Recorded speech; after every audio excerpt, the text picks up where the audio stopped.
सुष्मिता सेन की भाभी ने सुष्मिता सेन के भाई के लिए पुलिस भी बुला दी थी। जी हां, चारू असोपा जो इन दिनों राजीव सेन से तलाक ले रही है, वो मीडिया में राजीव सेन की कई सारी पर्सनल बातें एक्सपोज कर रही है। और अब चारू असोपा ने एक मीडिया इंटरेक्शन के दौरान न सिर्फ राजीव सेन पर आरोप लगाया कि वो उन्हें चीट कर रहे थे, किसी और लड़की के साथ उनका अफेयर है, बल्कि ये भी कहा कि राजीव सेन हाथ उठाते थे और उन्होंने पुलिस भी बुलाई थी। चारू असोपा ने कहा कि एक बार राजीव सेन ने उनके साथ मारपीट की थी और तब चारू असोपा ने खुद के बचाव के लिए पुलिस कंप्लेंट भी की थी। पुलिस की वो एनओसी आज भी चारू असोपा के पास है सबूत के रूप में। चारू असोपा ने कहा कि इतना हो गया तब भी मैं फैसला लेने वाली थी, लेकिन राजीव हर बार माफी मांगकर मेरे पास आ जाते, मुझे बेवकूफ बनाते। चारू ने कहा कि मेरे ऊपर इस शादी को बचाने का दबाव इसलिए भी था क्योंकि मेरी पहली शादी टूट चुकी थी।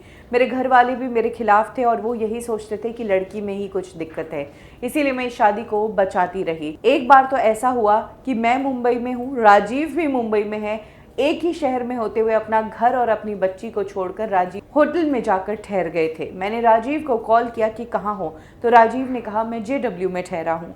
मैं सुबह के 2 बजे कार ड्राइव करके JW मैरियट गई। वहाँ पर जाकर मैंने राजीव को फ़ोन किया तो उसने कहा कि मैं जुहू वाली JW नहीं, मैं तो एयरपोर्ट वाली JW पर ठहरा हूँ। तब चारू असोपा ने उनसे पूछा कि तुम वहाँ क्यों ठहरे हो, तो राजीव ने कहा कि मैं तो दिल्ली जा रहा था, लेकिन दुर्गा पूजा है इसीलिए मैं रुका हूँ। चारू असोपा का कहना है कि एक ही शहर में होते हुए होटल में रुकने का क्या मतलब है, बार बार झूठ बोलने का क्या मतलब है।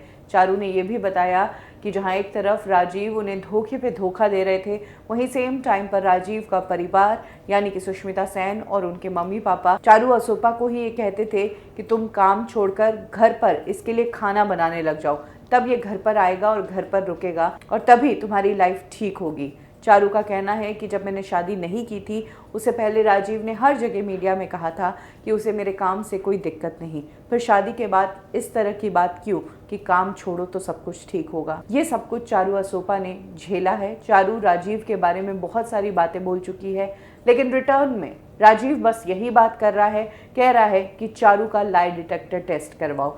ये कैसी प्रैक्टिकल बात है, कुछ समझ नहीं आ रहा। इन दिनों इंडस्ट्री में कई ऐसे कपल्स हैं जिनके बीच झगड़े चल रहे हैं, राजीव, चारू असोपा, वहीं निशा रावल और करण मेहरा का केस भी इसी तरह का है। इनफैक्ट करण ने भी निशा रावल के केस में एक नई चीज़ मांग ली है। उसने कहा है कि हमारी सुनवाई जो है उसे पब्लिक किया जाना चाहिए, कोर्ट हियरिंग जो है वो पब्लिक को दिखानी चाहिए ताकि लोगों के सामने सच्चाई आए।